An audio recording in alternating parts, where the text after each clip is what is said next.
I know when I'm stressed out and all this stuff isn't sort of like happening for me, I know what the end goal is and what I want, and that's what drives. Like, I guess, yeah, that's what drives me. Like, I'm like, I want this to succeed for us. I want us to have a good life. I want us to, obviously be able to give back to people that have helped us along the way, like my parents and as well. Like, just be able to be happy and be comfortable and be proud of what we've done. And say, yep, in our lifetime we started a business and we did this. Like, that's our thing. Like, so it's very much, I guess, stopping and smelling the roses and knowing that, like, failure is actually your best friend, because if you're not trying and failing, you don't know. Yes. That's actually one of my favorite statements. Don't be scared like, for real. That is definitely one of my favorite statements.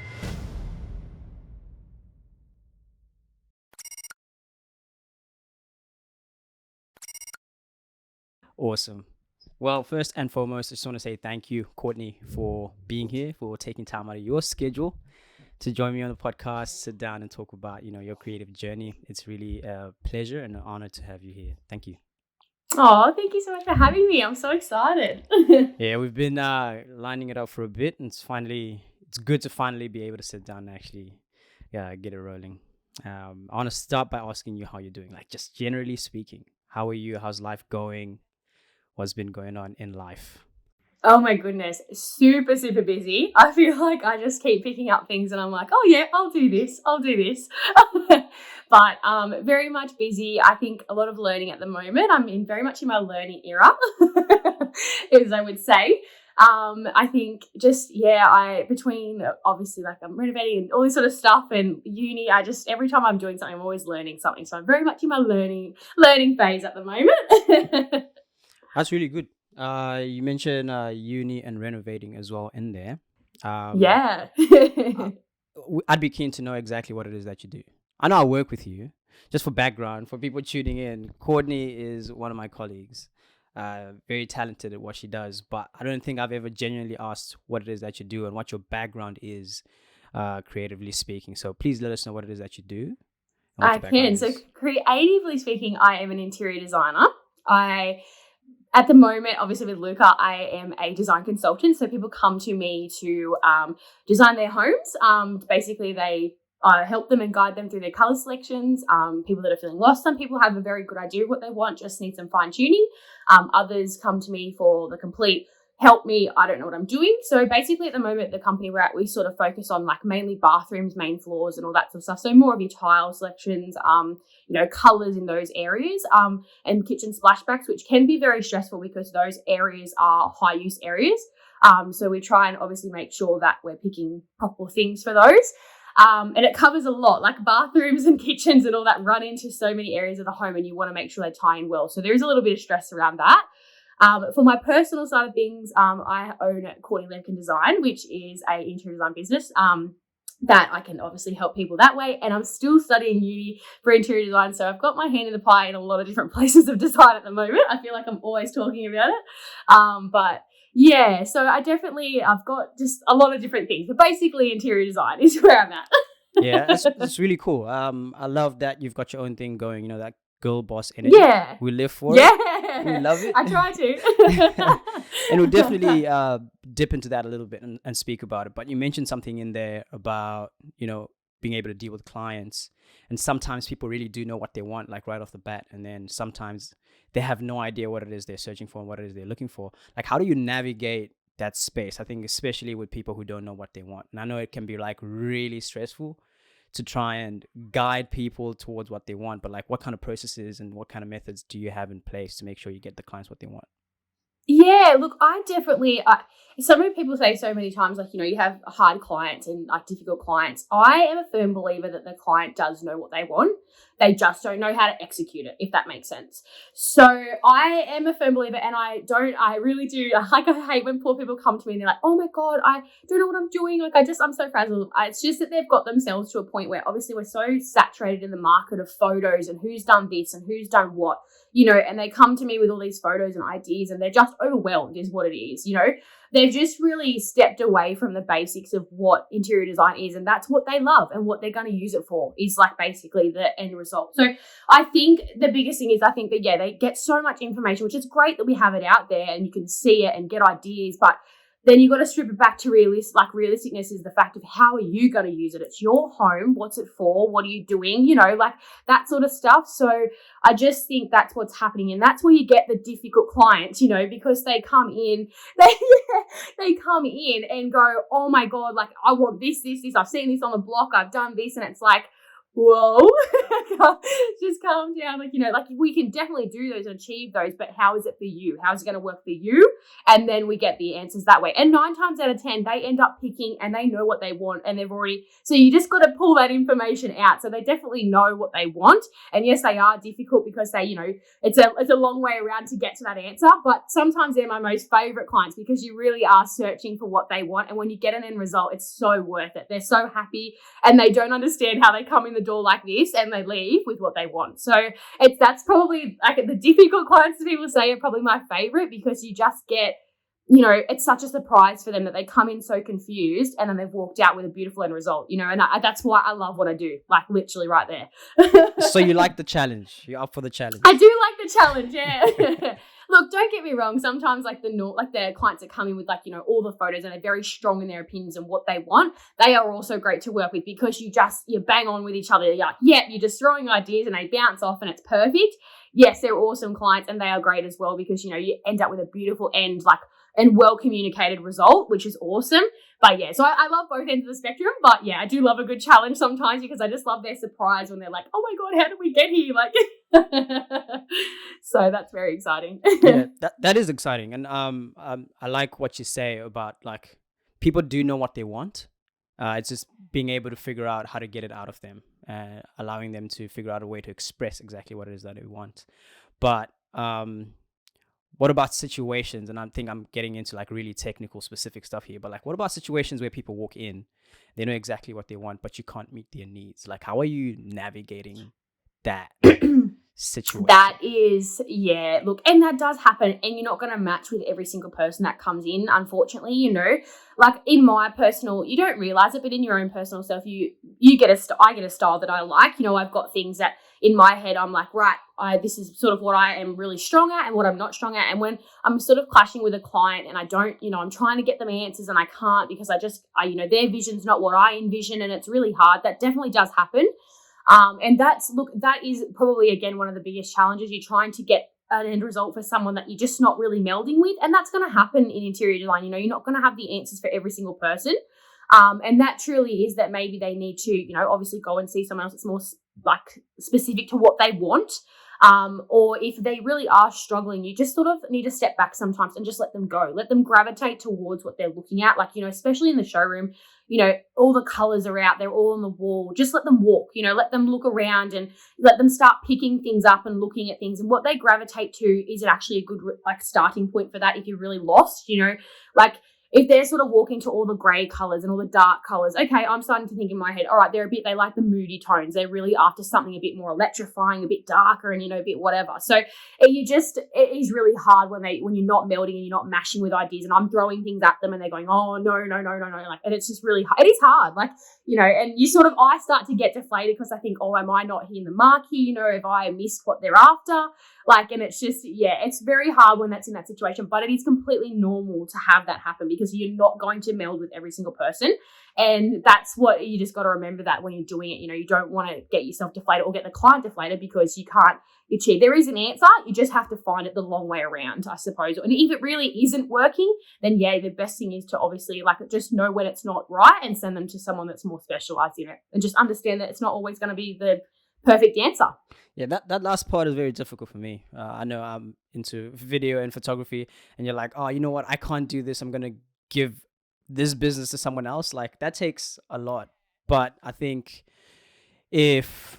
It's okay to say no. Yeah. I'm trying to say, as scary as it is of starting out, yourself and me, starting out, you're scared to say no, people are coming through the door and you're like, I don't want to say no to anything. Because and you've been waiting for such a long time too, because you really want people through the door. And then when they finally come through the door, 100%. You're like, oh, flip, I can't service this. So I know. And you feel awful because you're like, oh, I just want to, I just want my good client, get myself going and just feel like I'm doing something right. But you need to know, it's self-awareness, you need to know in yourself, look, if they come to me, I could try and pump something out for them, but if it's not going to be, are they going to really be happy with my services? And am I really doing myself a disjustice? You know what I mean? A disjustice by taking them on. Like, so yeah, it's a fine line. Yeah, it's a big thing, and I think in the long run, it does benefit yourself. I think I would rather have a situation where I let the client know, you know what, this is what I can do, and I can only do it up to there. For anything more than that, you need to go to so and so, as opposed to trying to do that thing and then failing at it, and now your reputation is the person who can't do A, B, C, D. So I'd rather the client then go away and be like, when they bump into someone and they're having a conversation, they're like, you know what, I know this really good person who can do up until this point, and then continue to recommend you, because you haven't necessarily left like a bad stamp on them by doing really bad work. So in as much as it's difficult for myself to let go and say no, I think it's an important lesson to learn for me, to be able to say no and know that it's not the end, and it's actually not a bad thing entirely. So thank you for sharing that. Actually, it's really no, really that's helpful. okay. That's good. Have good references to pass on to. But I think I can learn a lot, or we can learn a lot from ourselves. We can learn a lot from other people by their childhood and how they grew up. So I want to know a lot more. I want to learn a little bit more about you and your childhood, to see what it is that has influenced you to end you up at this like specific point in life and career path. So tell us a little bit about your childhood, how you grew up and what it was like, and then maybe share some of your favorite childhood memories in general. Okay. Okay. We're diving deep. Yeah, let's go. So my childhood is very much like, honestly, I couldn't ask for a better one, if I'm completely honest. I have beautiful parents. I am very, very lucky and blessed that they have, given up everything for us. Like we weren't exactly the best, most richest family. We definitely had hard times and struggles. And I know what that's like. And I think that's why when I do this role and I'm, around people, I just want to be around people, because I understand. I get it, and I just, I want to I can just really relate because of that. I think all my experiences as a child, and my parents always teaching me, that gratitude is everything. Always be, the kindest person in the room. Doesn't matter what you have or what you don't have. If you're the kindest person, you'll always radiate everything you need, if that makes sense. So I've always lived by that and always tried to, be that person for everyone. Like sometimes I need to remember that I can't do that for everyone, because it does get draining. But I very much am really appreciative of my childhood. Some great memories. Goodness, I don't even know where to pinpoint. Like just little things. Like it's the little things, that you do as a child that make everything like better. I'm really close with my nan and pop on my mum's side as well. So we when we were kids, we used to go on holidays there. We used to get like little smileys, just little stuff like that, that sticks with me. Like it's nothing extravagant of, going to America or, going and doing this. Like it's just little things for me, like little memories that we had as family. So that's sort of my background, I suppose you could say. I went to school in the public system when I was younger, and then the Catholic system and stuff. So I made some really good friends and stuff through that. And then, I sort of stepped out and definitely did not go to uni straight away. I was very, very lost there. I was working at Bunnings for a while. I was a forklift driver, complete opposite to this. And then, The multi-talented. And so, honestly, complete 180, what do we call it? 360. I was not in this realm at all, not even in creative. I look back at my childhood and stuff and I think it was always there, to be honest. I was a bit into the dancing. I was always into little bits and pieces, always trying my hand at new things, but nothing ever really clicked. So that sort of was, I guess, where it sort of all stemmed from. When I look back at my childhood, I pull bits and pieces out of it and I go, okay, the creativity was always there. When I was going through school, I actually tried my hand at photography. Look out. Let's go. How did that go? Yeah, it was really good. I did do it. I really did consider it to be, I was going to, do that as a profession. It was really early on. Look at all the secrets coming out. Very early on, I definitely did. I did it year 9 to about year 11. I was doing photography.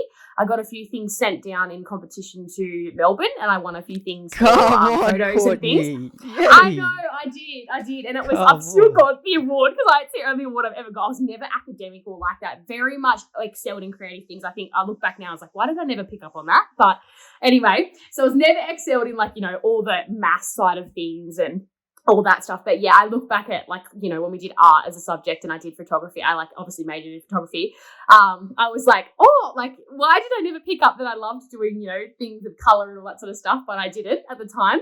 And yeah, so I got a few things sent away and I won a few awards. We had a few exhibitions through school and I won a few awards through that. So it was really going well and I really thought I'd found what I'd love to do.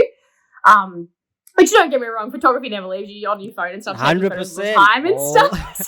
That's so true. It's paying off now. But yeah, so it was very much a blip and I really did think I was going to do that. I looked into a lot of different things and how you get into it. My parents were like, yeah, she's like, you found your calling, you're really good at it. They bought me a camera for Christmas. God love them. They were always so invested in what we loved. They brought me a camera. I think it was I want to say a Nixon. I'm not very good with camera models. Yeah, there you go. I had one of those and I was going around taking photos and stuff. I think, and I was so professional. I had no idea. I hadn't even delved in the water. I just thought I was so good. That's the thing. Whatever it is we jump into, we think we're the best. You really think you've 100%, nailed it. 100%. You've hit the money box. This is it. It's going to take me to the moon. I had no idea. Young Courtney had no idea she was not the best in the world. So yeah, that was very much in the early times, and then I just gravitated away from that and never got back into. To be honest, I just stopped doing it, and obviously life gets in the way. You get the pressures of you're leaving school, you need to have an answer. Is photography really practical? Am I going to be able to get a job out of it? That sort of stuff comes into it, and I think that's the biggest thing too with creative field. When you're going into creative field, there's so much stress on, is it going to be something for me? Because creative isn't a set answer. There's no usually a set role for creative, you know what I mean? So it's very much you leave school and you go, oh, creative is a scary option because there's no answer. There's no if you're going to go into accounting, there's accounting. You go and do accounting. You know what I mean? There's no, so there was no clear path for photography and I was really oh my God, what do I do? So I just, stepped out of that and went, you know what? And then I stepped right away from it. So uni's not for me. If I can't be creative, what have I got? I've got nothing. In my head, that's what I was thinking. So yeah, very much didn't do any of that sort of things and just stepped away from that completely. And just went straight into, practicality. This day and age, you got to earn money. So I went and got a full-time job and that was it. The rest is history. The rest is history. That's jam-packed, and I appreciate you sharing that. There's a lot in there. Sorry. No, there's a lot in there that I could actually touch on, I think the first thing is you mentioned a little nugget in there about just having supportive parents, and that's that's huge. That is so huge. It is. Honestly, me talking about them now does not do it justice. I don't even know where to start. I'm so blessed. Anything we wanted in life, anything we needed, they've always been there. And are still here to this day, continue to be, they just are my rock, literally. So, yeah. That's powerful. And I love that. I love that so much. And I think it stems, that concept of support stems into the people we have closest to us. It's important. I think in a lot of different ways, having support or lack of could either make or break our hopes and dreams, so being able to have people around us who are supportive, who are like-minded and spurring us on the things that we want to take on is really important. I think that just seeps into a different question for me. You spoke about having your own business that you are picking up, trying to run and get off the ground, but obviously you're not an individual on your own. You do have a partner that you live with. And, getting into business is not an easy thing, but how paramount and important has it been to not just have a supportive partner, but to have a partner who also understands? Because I'm privileged to the information that he's also running his own thing and he's also in the construction space. So you guys are very much like-minded. How important and special has that been for you to have someone who understands and supports you?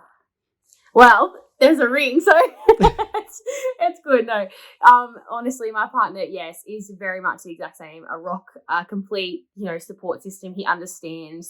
He obviously, yes, is in the construction field and is hoping to obviously, get that off and running in the side as well. So we're both very much in that field of we're trying to obviously join our businesses together, which is going to be a challenge in itself. Let's go. Yeah. Let's go. Yeah. look, our big end goal dream would be that you could come to us and obviously have your complete home done, by an interior designer and a qualified carpenter. And he's also done uni as well for the side of that. So he's very well qualified on his side. And, navigating that between obviously being in a relationship and obviously trying to start a business as two different entities completely. So we definitely have we've really, I can't even explain how we just float across all those things very easily. I am pretty, to be honest, and I've always said to Lachlan, we just, instead of fighting, just voice your opinion. We always just say what we think. And then we obviously have a conversation about that. And then that's it, in this space, because he is the construction brain, I guess the practical brain to my creative, let's do this, let's do that, let's do whatever, so he has to very much ground me all the time and be like, Courtney, that's not possible. That's not practical. and then give me the practical answer, and I go, okay, but creatively, how can we make it look as cool as possible? Yeah. So he, it's awesome to have him. He is literally, he's my sounding board. I have an idea. I go, okay, how does this work practically? And obviously pass legislations and all that. How do we get it to happen? And he's very much what supports me the most. So yeah, I absolutely love him. He's the best, take the businesses and everything aside that we're trying to do. He is my forever person. So I am very, very lucky. That's powerful and that's special. It's a gift, to be honest, a huge blessing. I know of a lot of different people, just a lot of different stories all over the world, all over the internet, that people have literally just failed and gone down because they just surrounded themselves with the wrong people. And sometimes you just don't know it until you're in it. Yeah. But to be able to find, it's easy to do. To be able to find someone who supports and then just have a good family backing you, that's such a blessing. I think you need to hold on to that because a lot of people don't have it. So it's really cool to 100%. hear. Yeah. Do not take that for granted one bit. 100%. 1 bit. Yeah. So that's why I share the love so much. Yeah, it's so cool. And we love that so much. But yeah, so you get a full-time job, you work at Bunnings for a little bit. What's the turning point? How do we end up making the decision to get into design? And not just get into design, but actually take the leap and say, you know what, I'm actually going to go to school for this and get qualified for it. And then you just don't go to school for it and get qualified for it. You just don't get a job in design, but now you're actually starting your own business in design. So we go from, I'm feeling lost, I don't know what I'm doing, I'm just going to get a full-time job, to this, off the bat, a really defined woman who knows what she wants and is really going for it. So what's the defining moment in your life that leads up to this point? I always say a low point brings out the best in people, and I tell you what, I was very low. Very low. So Bunnings, oh my goodness, I honestly, as much as I just at the time when I made my big decision, I honestly was probably at the lowest I think I've been ever in my life, happiness wise and work wise. I was just had nothing, For those that don't know, when you drive a forklift, it's very mundane work. Pretty much you get on the forklift and you drive it the whole time, truck after truck, unload. Just, it's very repetitive work. So when that was all going down, I've been there obviously for about the 4-year mark at this point, and I was like, I can't do this anymore. I was like, if I come to work one more time and drive a forklift, I'm going to lose my brain. This is just brain numbing. It was so and I just honestly, and in those times, I think when you're so low, you're hitting a wall. Every time you try and do something, you're just hitting a wall, you just, where's my passion? Where's whatever? So I was very low, and I don't know I honestly can't even pinpoint what made me think interior design, but I just started looking around at different things. I was like, right, I need something big. I've got to get out of here. I've got to be excited again. I've got to find my love for what I need. It was, I was probably about 23. So I've been out of school a little while, and maybe a little bit younger. I've been out of school a little while, and I thought, right, I need to find me. Everyone's it was at the point where I think my year was graduating uni as well. So I was like, man, I could have had a degree by now. I could have, gone and done something with my life, and I just at Bunnings, I really felt like I'd failed, you know what I mean? I'd done the worst job I possibly could.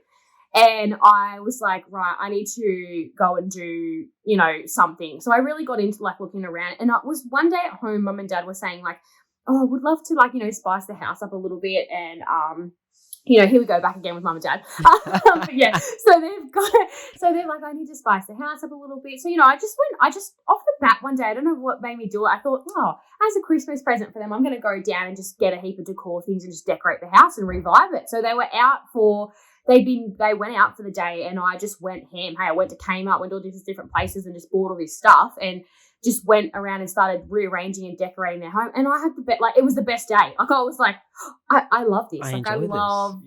This is amazing. And I just went, I said, is there something called this? What am I doing right now? Like, is this a job? Like, anyway, so I started just like decorating the house, and they come home and seeing their reaction when they come home, like, because, and like, just, it's the simplest thing sometimes with interior design. Like, you could just change a couple of things in a home and it's like an insane difference. So I was like, oh my God, this is amazing. So when they come home, they didn't know I was going to do it. Obviously, their surprise was like insane. And I just went, oh, I love this. I love their reaction. I love what I've been doing all day. I love that it's people related. You're thinking about the client all day, like you're like, okay, they're going to like this. Am I on the right track? Am I, keeping in touch with them all the time?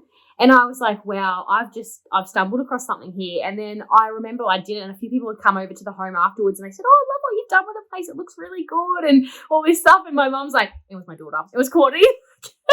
So, and I don't know how it come about, but obviously between all that, someone had said, oh, you should do interior design, like decorating and stuff. And I was like, what's that? Like, I never really heard much of it, especially around here in Maitland. Like, you don't really know of any people doing that. So I was like, oh, what's that? And I sort of dived really deep into it. And that's when I, did a lot of research on it and stuff, and I found it, and I was like, this is it. Like, this is my calling. I found it. So it wasn't very long between that stage of like, doing that and then doing all the research about it that I went, yeah, this is me. I've got to do it. And funnily enough, actually, in that low point, I really thought to myself, I need to just jump on something. So I was actually doing a nursing degree. Wait, what? Are you serious? So when I was really low, I just went, right, I've got to jump on something and do something to better myself. So I don't know what it is, but I just went, okay, I'm good with, I looked at myself and went, okay, I'm great with people. I love, you can't tell already, I love to speak and talk. I was like, okay, nursing. I don't know what, they just come straight up to me. When you think of a nurse, you think they just look after people. They talk, they do all the work. So I was like, right, that's it. So I just jumped in and I signed up at actually Newcastle Uni to do a nursing degree. That's crazy. Had to obviously do like, is it like the new step when you've not been to uni straight away and you had to like do your marks again. So I was in the process of, so I was doing that. And I was with a friend.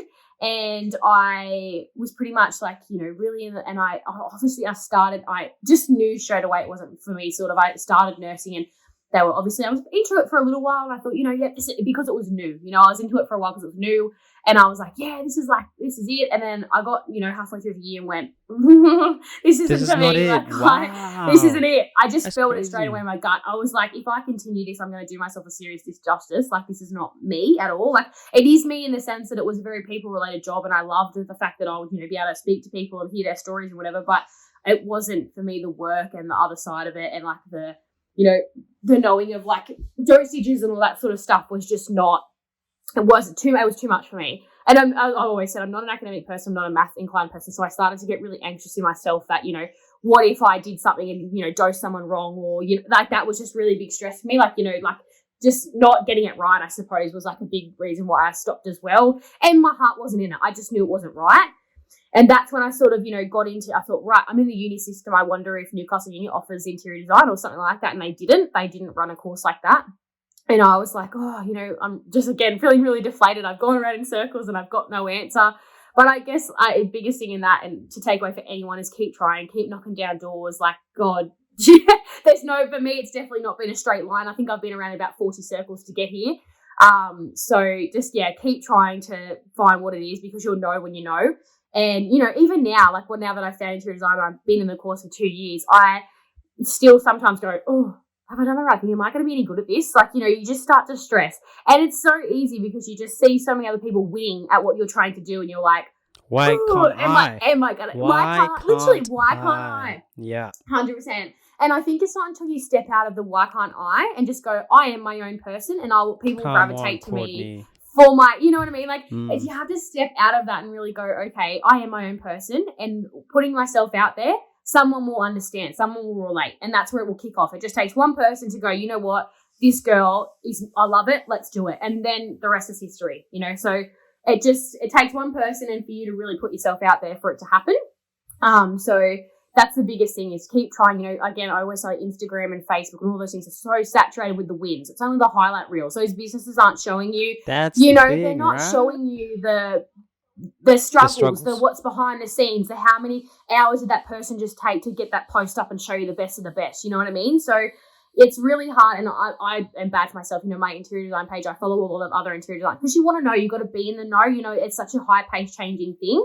You see so many people, having wins and having their designs be absolutely beautiful and like on this astronomical scale, like big jobs, but you're not seeing behind the scenes that the amount of hours that goes into that is insane. And obviously studying it and understanding the backside of things, I know how long it's taking those people to get that to that point. So I can kind of step back and go, okay, yeah, again, we're on Instagram. It's the highlight reels. They're just showing you the end result. And you're thinking, oh, that took them 5 minutes. That took them hours, weeks, months, years to get that like that, So it's just very much that reminding point of, what you're doing. And when you're ignited inside and you're like, yep, I love this. This is what I'm doing. Just hold on to that, because you got to see so many other people doing their version of that.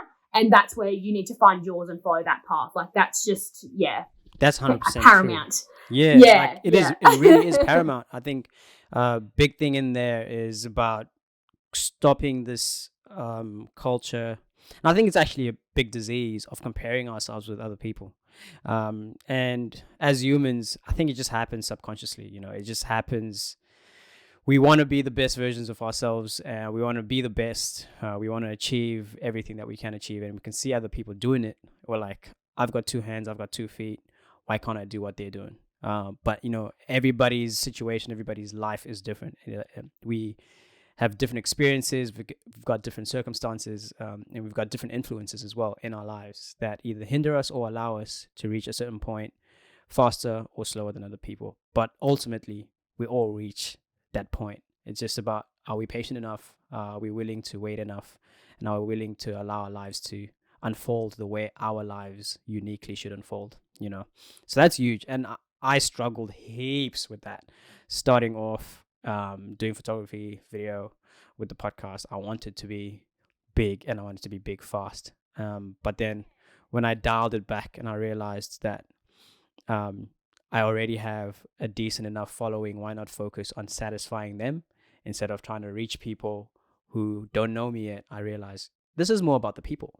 This has always been about the people, and I should shift my. I should. Thank you. I needed to hear that, Luke. I'm like, amen to you for that one. Yeah. That's so true. It's about the people. It's Freaking about follow the you. I people. love that. That's amazing. So I already good. had a couple hundred people following me, tuning in consistently, watching the podcast, and I'm here focused on where the other 50,000 that I can get, and I'm super frustrated that I can't get them, and then that affects the quality of my work.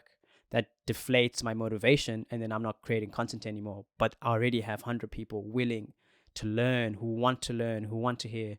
So it's like someone out there who's already subscribed wants to be an interior designer, and here I have Courtney just waiting there to be interviewed. And there's people. So there's a lot of things. There's a lot of things happening in the background that I could have never imagined.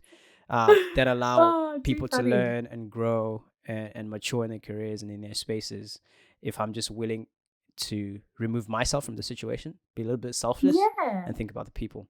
So that's like really huge, big learning point for me. So I resonate with what you're saying 100%. And I've got 2 questions for you. The first question would be, are you afraid of failure? And the second question would be, what is your driving force? You already mentioned that, you went in and you did nursing for a little bit, and then you pulled out of that. And then now you mentioned you're about 2 years into doing interior design. And sometimes you do feel like, am I capable? Am I going to be able to achieve this? So are you afraid of failure? And then the second thing is, like I mentioned already, what is your biggest driving force? What keeps you going? You've, again, said that you've taken so many different tries to get to where you are and figure out exactly what it is that you want. You could have easily gone back to your job at Bunnings after the nursing thing didn't work, but you've constantly made an effort to find what it is that you're most comfortable with and something that you enjoy, and kind of just like make an. Yeah, that's a good question. That's a big one. I think the biggest driving factor for me is that, I've been in that low point. I know how that feels, and I know how dead end that felt. So I just never want to be back there again, basically.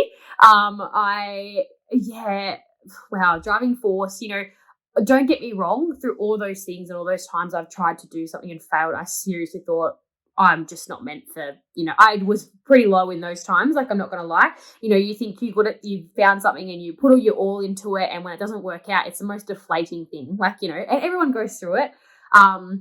So it's obviously learning to be okay with failure, I guess you could say. Like, my biggest driving force is that I guess now that I look back at it all, if you're not failing, you're not learning. Like, you're not, you need to have failure to be able to understand that when you're winning, you are winning. Like, so it's just, very much so. I think, and don't get me wrong, in those situations, I did not look at it like a level head like I do now. Like, in those situations, I truly thought that I was worthy of nothing. But, like, I was just, the lowest I could get. And I was like, nah, I've got no higher purpose. Clearly, I'm just meant to be in a what I would call a crap kicker job and, not have that really higher purpose. But I knew I was destined for more. My gut has just always been nagging at me. Like, you've got a voice, you've got this, go and live it. There's too many, I think life's too short to not have that drive and to have that want to do something different. So I very much, that's really my goal, and don't get me wrong, even now in my degree and things now, I have those moments when you cry and you're just so stressed, like, oh my God, 100%. Everything's happening and it's overwhelming. It truly is. Like, I don't think and for me, someone who uni was not like a first option for me, I really did think to myself, I looked at people, saying they were stressed about uni. I was like, oh, it can't be that hard. Just like school. No, it is hard. And it's like, it's intense. And, it consumes everything. Like, you want to go and have breakfast with someone, you can't, or because you got to just study for assignment. You got to do this, you got to do that. Like, it insets itself in every aspect of your life. And that's why I think it is so overwhelming sometimes, because you literally can't break up with it. Like, it's there.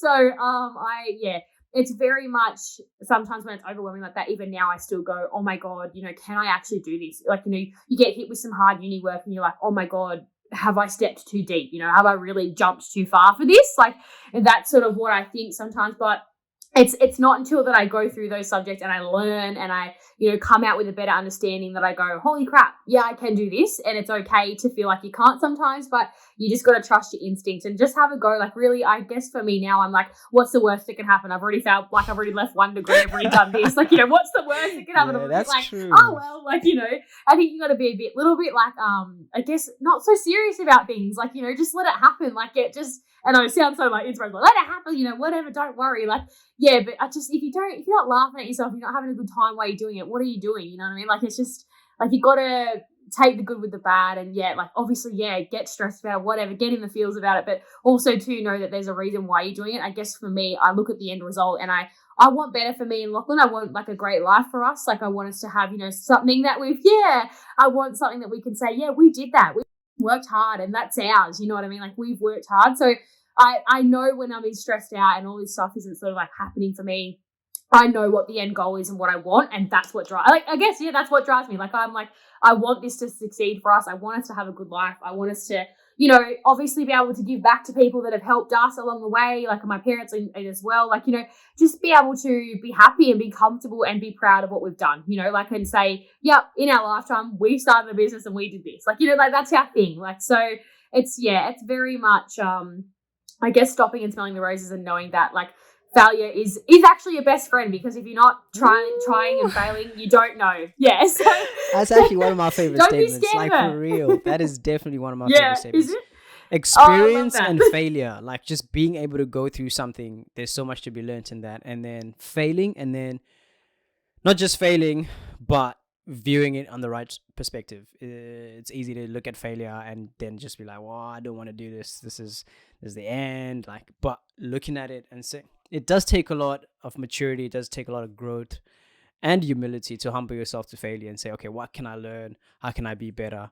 What's the takeaway from the situation when everything is seemingly falling apart? So it has a lot more benefits than we allow it to have a lot of the time. We give it way too much power in us. But yeah, I love that statement. Failure is your best friend. Like, if you allow it to be, Yeah, there's a lot in there, and I love that. Yeah, you talk about that, and that's your viewpoint, your perspective, and approach to life. I think you've got a very positive, optimistic mindset, which is why you've soldiered on through, what you were speaking about, the low points, and uni as well now, and just you being able to chug along through it. Your mindset and your viewpoint is really good. Obviously, it hasn't been always like that. You've matured and grown through it over time, which is good to Yeah, see. definitely. But on that topic I of think the best thing I can tell anyone, it's never too late to do uni, never too late to jump into what you love. Yes, I know someone personally, Uh, someone very dear to me who in the late 40s are picking up uni, and it's like, and they're really succeeding in it as go well. go They're off. really Yeah. really succeeding in it as well. So like, it's never too late. It truly isn't. I think we've built society, like we've constructed it in a way that by this age and then by that age you should have done this, and then you should have had kids, and then you should have gone to work, and it's not true. I think it's ideal for a lot of people, but I think um, life should be lived the way we deem it comfortable for us. And again, different circumstances, different experiences allow us to pick it up at different points. But you did obviously talk about school. You are currently in school. I know for myself, for photography and videography, you can get away without going to formal school. Like, what speaks volumes the most would be your portfolio. Like, what work have you done? Can you prove and show that you make good quality photos and you deliver good quality video? But what difference does it make in the interior design space to be able to be educated and have some kind of formal accreditation to what you do? Does it make a big difference? Wow. I love this. This is a really good question. It does make a big, I think personally, it does make a big difference. Sometimes I think to myself, was the big degree worth it? Is it going to actually help me in the long run? Because there's a lot of little sub courses that people can do for interior design, which, like there's interior decorator, you can be a decorator, you can be a color, professionalist, you can be all these different little things, you can do property styling that can then lead you into interior design. There's lots of different inroads now that I'm doing uni that I know.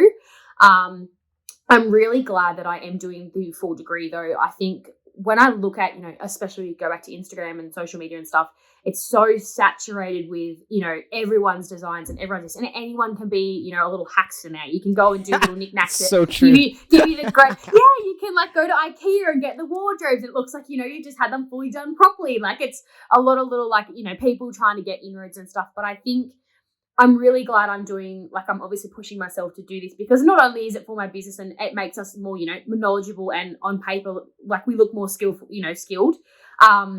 If it's for myself, I'm challenging myself to get through the degree and, know that I am as knowledgeable as I can be in what I'm doing, and then continue to learn on top of that, So I think for me, it's a power to be able to, do the degree. And then when I step out of it, if I'm going to a function or I'm going to a client, I am knowledgeable and I know that I've got a backing of that, and I can say I've done 4 hard years or whatever it's been to get this done, so I can sit here in front of you today and be confident in what I'm doing. Like, that's the biggest thing. Yeah, like, that's the biggest thing. I think it's just like, you definitely don't have to have this behind you though as well. Like, I look at myself now doing the uni side of it, I think, if I just did what I do now, I, surround myself with all the interior design, look at what they're doing, look at the answers they're getting, you could definitely have broken in different ways. But I'm just really glad that I'm taking this time to learn and absorb. Like I said to you, I'm in my learning era. Like, I'm absorbing everything at the moment. It's the more knowledge you have, the better. Like, I think if you have knowledge, you've got so much power. Like, it's what it is. So I think for me, like, you go and you look at all these, I often refer to, like, the big hitters in Newcastle, like Bone and Blanc and a few others that are absolutely succeeding in what they do.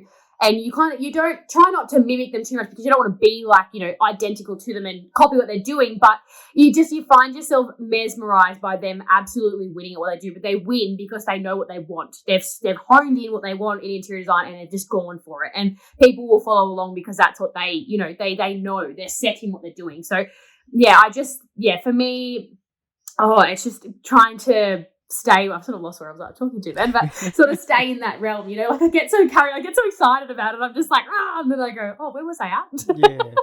No, you mentioned something very interesting in there, like right in the beginning when you talk about the market being very saturated. And it really, really is, right? And people are finding quicker and faster ways to sell cheap and to sell fast. You're out here really trying to take your time, put your all into it, and then really develop something that's unique, that's special, that's you. But now we've got a lot of technology, we've got a lot of AI, and we've got a lot of fast selling going on, which makes it difficult, to compete in the market. And I think what then makes the big difference as opposed to the product we actually deliver is who we are as an individual. It was how we resonate and how we connect to our clients, what our brand is, what our philosophy is, and what it is we're actually trying to achieve. So in this market, Courtney, of interior design, that is, like you said, saturated. What is your philosophy? What is your goal? And what are you trying to achieve? What are you going to be bringing into this space, into this environment that's unique? And what's going to separate you, differentiate you from the rest of the competition? Oh, that's a good one. First of all, I think the common misconception before any of it all is that, anyone now can pick up a phone, take a photo of their interior design and go, oh, this is my style and stuff. Like it's, that's what we're talking about. People posting this stuff all the time and why it is so saturated. Like, you get the girlies that are, taking a photo of their nightstand going, oh, organize, #organize or whatever, it's all these little things like that add to, more and more people seeing more design all the time. We've got more access now than ever with phones in people's houses. Like you're seeing so much, getting so much information of people's inside lives. And I think that's, people just think, why do I need an interior designer? What are they going to do that I'm not going to do, I think interior designers, and you got to look at it with open eyes. They bring an elevated experience, I would say. You can have your, obviously your house designed how it is, but it's the functionality and the extra things and the extra mile they think of is what makes interior designers who they are, and while we go hand in hand with builders, that's where interior designers, we're with the builders, we're talking with them, we're seeing your house at a raw stage before anything happens. So we're understanding that if you walk around this corner, it's going to be a pinch point. We understand that if you open this cupboard, it's going to hit this wall and it's going to be awkward. You're not thinking of that. You're thinking of how's it going to look when I post it on Instagram. That's what you're thinking really in your head.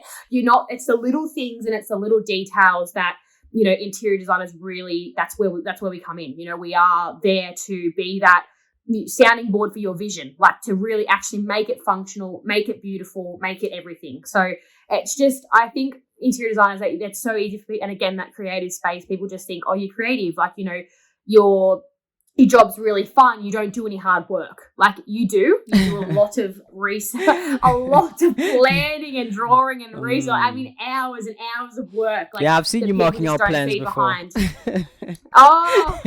It takes a lot. And that's nothing. The stuff I do at work, I'm really lucky because we know the plan's already done for us. So when I'm actually doing a job, I would need to do that, and I would need to do those plans and have them be professionally drawn, and and so that a builder could come along and pick that up and use it. So that's the difference, I think, between doing the uni side of it and just doing the decorating. I am quite literally responsible for the full interior of the home. Anything from your walls in is me specifying that and me drawing that and me designing that. So it's very much an elevated experience and one that you should get a good result out of.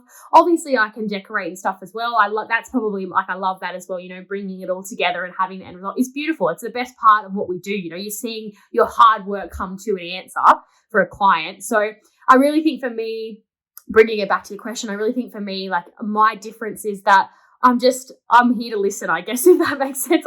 Your dreams are what my dreams are. You know what I mean? I want to have the best result for my clients, as does anyone in the interior design field. I can't really stand here and say that I stand out from the rest. It's quite honestly, when you are, seeking an interior designer, it's whether or not you get along. Is her views the same as my views? Are we gonna, when we sit down to have coffee, are we laughing and having a good time, or are we not? You know what I mean? It really is. You can't really say that you stand out for different reasons. You stand out because I have my style and I'm my own person, and if you really resonate with me, then obviously you're going to love my work. I can't really sit here and say, oh, they're going to love me because I do this. It's just, I'm my own person. I have my own design things, and if you really click with me and you like what I do, well then of course you're going to want to inquire and speak to me. You know what I mean? So it's just, that's really my difference, is I'm not pushing people to have to go with me or have to use my interior design business. I'll be myself, and I always put myself like, my best foot forward. And if it's not your best, then it's simply that, you know what I mean? I'm not gonna ram down and be like, oh, this is why you should come, and like, yeah, you could come and work with me, you can try and get people in the door, but are they really going to be happy at the end of time if they don't, like, don't see your values and you're not having the same vibe, if that makes sense? So yeah. It's, again, we come back to that whole thing of like saying no to the people that you're not clicking with, and you're going to get your best work out of the ones that are the people that understand what you're doing. They really appreciate you. They get that you're putting in the extra mile, and then you come out with a beautiful end result and some beautiful clients to go with it. And like, you're making friendships. Like, you have to spend a lot of time with these people. So you really, it's like having new friends. It's like making new friends. You need to make sure these people, A, fill my cup up when I'm because it's at work, you're at work, they fill your cup up as much as I'm, giving them their dream home and giving them their end result. So I think that's the biggest thing is, like, again, like we always say, coming back to the saying no and making sure that they're right for you. That's where that vetting process happens, like at the start. So yeah, definitely my point of difference is that I'm not going to push anyone to do what they don't want to do. Like I would obviously have the meeting with them and meet them. And if you're not happy, all good. There's no stress from me. That's so beautiful, and that's really your unique selling point right there. I think you mentioned building friendships, and for a lot of different people, their clients are just another price tag. To be honest, like there's a lot of practical things we can do on the surface to make them not feel like just clients or just another price tag. Yeah, because I mean, we've gone through school and we've built, methods and ways to make people feel special, but deep down, they're not your friend, and you don't want them to be your friend. You don't want them hitting you up. You don't want them asking you questions on the side that they're not paying for. So to hear you say that I'm building friends right off the bat, like that's huge, and that's a unique selling point. And I think that's what's going to make the difference in a saturated space. People who actually, truly, genuinely want to make you feel like another person, like another human being, and that's really important. And again, like you said, there's a lot of things on the internet that make us feel like we're capable of doing everything by ourselves. So many tutorials, so many YouTube this, so many short courses. So it's easy for us to say, I don't need an interior designer. I don't need a photographer. I've got my phone. I don't need software engineer. I can code with no code. Like there's all these things people are developing and ways for people to be efficient, but I think there is so much value in people who've spent, like you said, years and years developing these skills and nurturing them. I think there's so much that they have to offer. It's now our part. It's our responsibility to communicate and show why we hold so much value. It's not people are just not gonna imagine it or figure it out for themselves. We have to find a way to communicate it and present ourselves in an attractive way. So we do have a big job and task on our hands to be able to attract the right customers as well. I love it. Which That's is beautiful. Exciting. Well said. which is super, super exciting. But I'm just curious to know, like, in another world, in a different realm, if you weren't doing interior design, what do you think you would be doing? Oh. Just curious. Does your mind that's ever a good wonder? Question. Yeah. Does your mind ever wonder? Yeah. Like, you know what? If there was like no such thing as like you could just do what you wanted. Yeah. Oh wow. What would you do? There are no restrictions. I've always pictured myself. You don't have to go to school for it. You just have this opportunity. You can just go for it, jump into it straight away. We come back to, like, Luca would know, at work we have vision boards, and I'm very much a girl bossy. I like to have my little, you can do it. You're the girl. Like, you've got this happening. So I would very much, I've always envisioned myself, because I am so people related and understanding. Like, I've always pictured myself, this vision, this boss lady, like this, like, all put together, got a life together. But, like, I just want to be the nicest boss possible. Like, I've had so many bad experiences. All I picture is me as a girl boss, but, like, the best girl boss. Like, people come to work and they're walking on treadmills and they're eating this and they're eating that. Like, you know what I mean? Like they're just that to me. I love it. Like, I come into work and I'm like, yeah, pumping up the music. Let's go.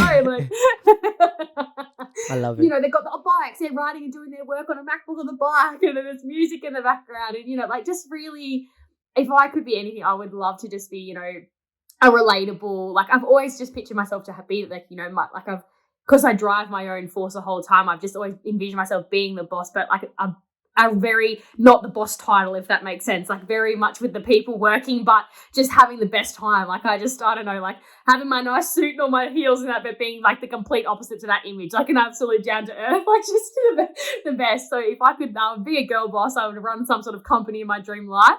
But just absolutely, it would be groundbreaking because it wouldn't be like usual boss type energy. It would be like the best environment anyone could work at. I love that. I love that so much. And I think I said, we've all had interesting experiences with whoever we've had in leadership or as bosses. And I know a lot of people can relate, and they're always like, you know what? One day when I'm a boss, I'm not going to do this. I'm going to be the complete opposite, you know, like, but like on a more serious and like genuine note, like you're definitely building something for yourself, with Courtney Lambkin Designs. And like, what do you think are some of the important qualities that every boss, every leader should have? Just remember what it was like for you. You know before what I mean? Before you were a boss. before you were a boss, before you were anything. We quickly forget where we came from. For Christ's sake. Just understand that, you know, just so many things that I look back at all my career and all the, you know, you have those pinpointing bosses and managers and stuff, and you just go, you're so out of touch, you know, you just really are missing the mark on humanity and being a decent person, you know. So, and you know, I think to myself, okay, where did it go wrong for you? What's going on with you for you to be like that? Yeah. So just a bit of humanity, be nice, understand that life happens, like it happens, and what can you do about it? Like there's nothing. Like I honestly, the best qualities for if I was ever to have employees underneath me, like just treat them how you'd want to be treated. You know what I mean? Like don't, like obviously at the end of the day we have, you know, have an end goal, have a dream for them, like your dream, you know, what I'm doing in my business, obviously it's my dream, it's my baby, like, you know, I want to see it succeed. If I was ever to hire someone, let them in on that dream, like, you know, let them, you know, understand what the vision is. So when they're coming to work, they've got a purpose too. Like, you know what I mean? They're like, oh, you know, this is what I'm doing and I'm helping this company get to here. Like, don't just absolutely belittle them and make them like feel like they're coming to work for nothing. You know what I mean? Like, I could never imagine myself being like that. But yeah, give them a reason to come, because at the end of the day, someone actually told me once, like, you know, your dream, your business, that if the next person you hire is never going to have that same dream you have. And I think I do understand that. Like, I get that to a point, but I'm also like, let them understand your dream. Like, let them, if they're coming into the design space and they're wanting a job with you, they've got a dream to see you succeed. So help them come into your dream and like really amalgamate them in. Like, and that's when I think you'll get the best results if you were ever to employ someone. Like, you know, they come to you and say, oh, Courtney, you know, I've got this. Can I leave an hour early and I'll make it out later? Of course, it's not a question. There's no, oh, but you've got to do 40 things before you do that. No, like, no worries. Like, and I think that's where you'll in turn get the best work, because they know they're respected. Like, they're, you know, they're not afraid. So many different ways I think people could go about it. Yeah, they're not afraid of it. They obviously, obviously to have that respect, they respect that you're in charge, you've got the title, but you're not at the same time. You're a person that they can come to and a person they can ask, and they can. And I think too,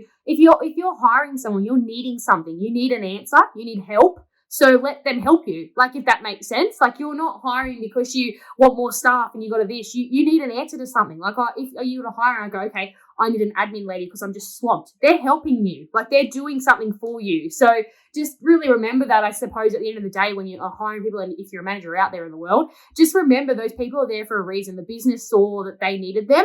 So they're doing something for this business as well. You're all one team, one dream, as they always say, but they're doing their part to make the business work. So I think it's really important that, you know, people just like just understand, just take a step back for 1 minute, take the business side out of it, take your titles out of it. You're people, you're nice people, like, just be nice.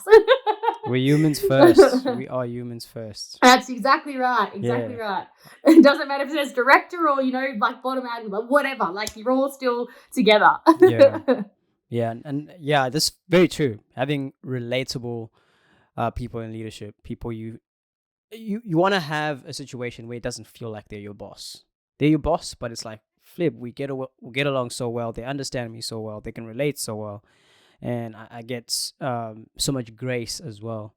And it's vice versa, because at some point the boss is also going to need grace. The bosses are also going to need some leeway, you know, and it comes both ways. You don't want situations where, you're always pressing on them as the boss. And the one time the boss slips up, it's like, oh, look at what you've done. It's because you haven't treated them so well that they react that way, you know.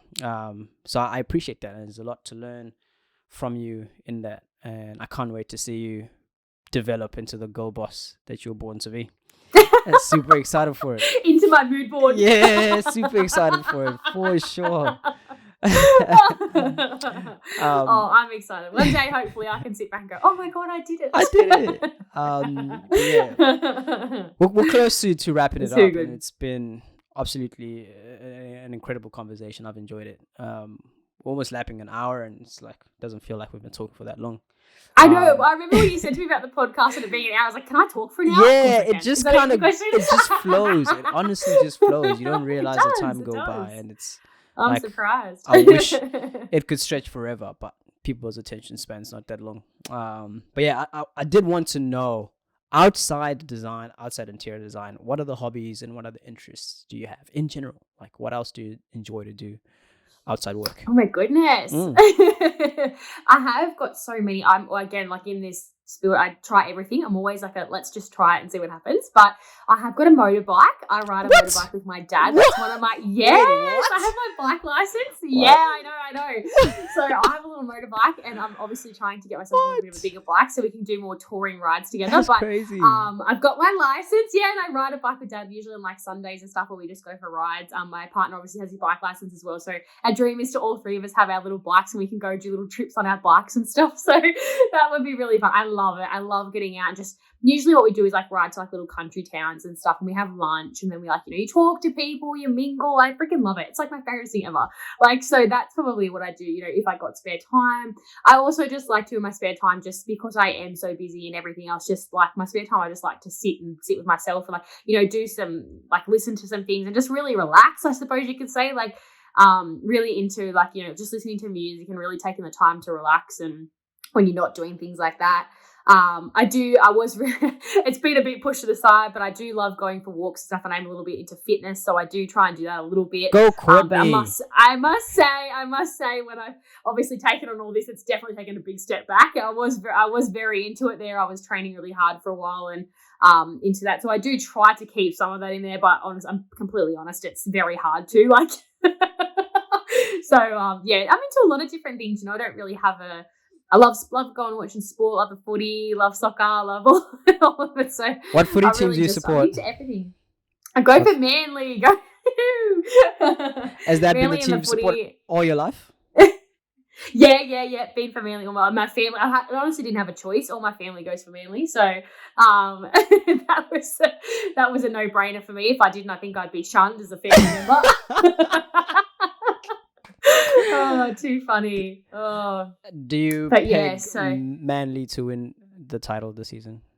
Oh God, I wish I could say that, but everyone will laugh in my face if I said yes. So I think they'll be a contender, but I don't think they'll be up there. I wish them the best. That's all I'm gonna say. I wish Manly the best. Too funny. Oh my gosh, me too. It'd be nice. I wish I could say yes, but I don't think so. No, that is really nice to hear, and I think the reason that I ask is that because the creative space and work can definitely become daunting at times. Like, it can consume us a lot, and if we don't have escapes, if we don't have other things we turn to kind of wind down, relax, recoup, and re-energize, then it's like very dangerous, Most definitely. So to hear that you can definitely take time away from work, away from creativity, and connect and re-energize in other fields and in other spaces with other hobbies, it's like really, really beautiful to hear. And somehow all the stuff you talk about it revolves around people. So you definitely are a big people person. You definitely are a big people person. It's really, really beautiful to hear, but to wrap it off and to close it up, like, what are your future aspirations? I know we talked about how you're in school now and you're slowly trying to build this business and work on yourself and grow in all these different areas, but we're talking about 5 to 10 years from now. Where do you see Courtney at?